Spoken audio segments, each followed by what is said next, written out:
Do soft ground studs really give you the best traction on soft ground? Today we're going to be testing soft ground studs, and we'll be comparing them to other stud patterns. We will test the boots out through agility, dribbling, and of course some shooting at the end. Let's go ahead and get started. All right, so we're out here at this random field that I happen to drive by, and it is in an absolutely horrible state. It is so muddy, so sloshy, but perfect for what we want to do today. So we're going to be testing 3 different pair of boots today. The first one being the Nike Premier 2, and these have soft ground studs. If you don't know, these are the metal studs at the bottom, run a little bit longer than normal ones. Not only that, this has an anti-clog bottom to it that prevents mud from sticking. Now the next boot is the New Balance 442. Now I chose this one because the stud pattern at the bottom is very similar to the Nike Premier.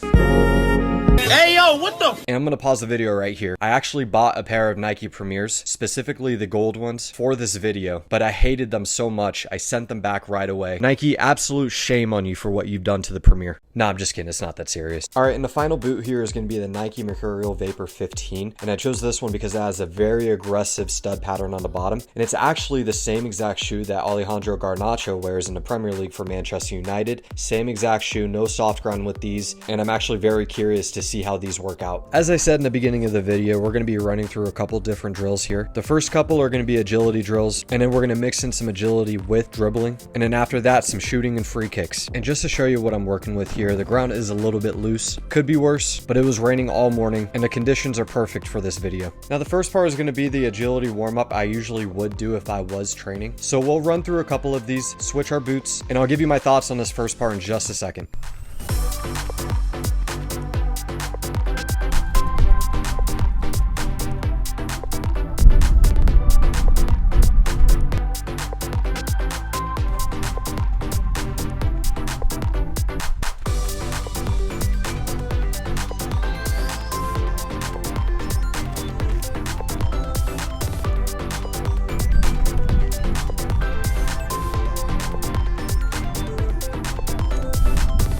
Now the soft ground boots, the Nike Premiers, felt absolutely locked down. There was no movement at all. Felt completely in control. I was very surprised by the Nike Mercurial Vapor 15, and this is the one with the aggressive stud pattern. Very much like the soft ground. Absolutely no movement. Felt totally in control, and I didn't even have my laces tied. Now I can't say the same for the New Balance 442. Felt all over the place, albeit the ground is a little torn up from the first two. Definitely hard to maneuver. Now let's check out the bottom of the boots after the warm-up. The Nike Premier, not a lot going on, doing its job perfectly.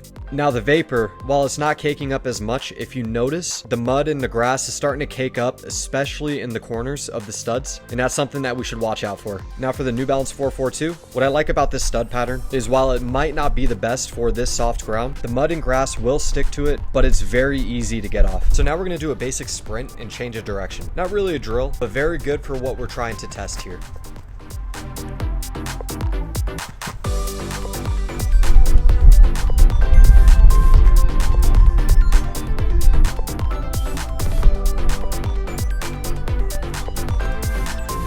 Now, of course, as soon as I started to get comfortable, yeah, got me looking like Carlos Puyol against Real Madrid. Oh my God, that was wild. Now for the soft ground boots, felt like it was almost too much. There's absolutely no give, and to be honest, that might actually get you in trouble. Now I also understand when you cut in the same spot, you start to develop a rut, so I tried to go over it or to the side of it a little bit. So with the Vapor, I think out of all 3 of them, this is the best. It didn't feel like you were completely stuck, but you had enough traction to where you felt comfortable making those cuts. And the New Balance 442s turned me into a 50-year-old on ice skates, man. Absolutely brutal. So we'll take a look at the sole plates again, starting with the Premier, and it's maybe starting to add up on the heel, but it's so easy to take off. The anti-clog technology is doing its thing. Now remember what I said in the first time when we looked at the sole plate of the Vapor? Yeah, it's definitely starting to build up more. And mind you, this isn't over an hour or so of training. This is probably about 10-15 minutes in. Now no real change for the New Balance 442. It might build up a little bit, but like I said before, it's very easy to take off, and it might have come off when I slipped. Now we're on to the next drill, and this incorporates some game realistic movements as well as some dribbling. So basically sprint forward, lateral shuffles, and a basic cone weave. And let's go ahead and get to it.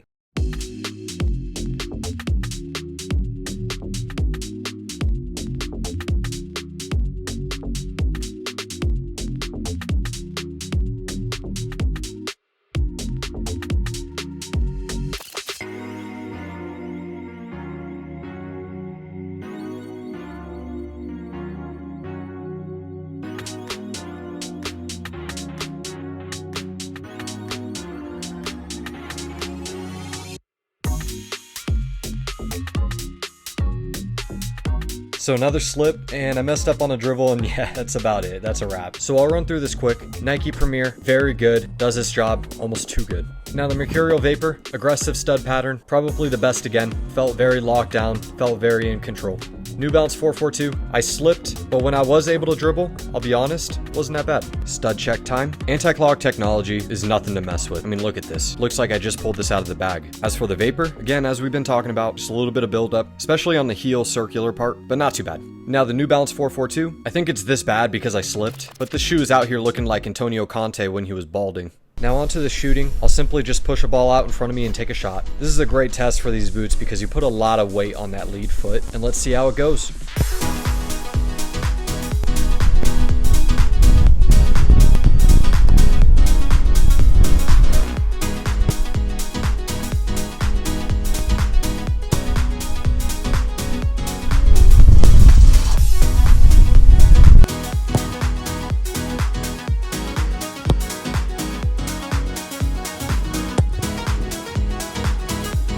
So all in all, not too many issues with any of the boots actually. Felt really in control and didn't slip once. Even when trying, I tried to put a lot of weight on that lead foot, especially with these 442s, but nothing came of it. So at this point, I decided to take some free kicks, and I'll go ahead and show you those.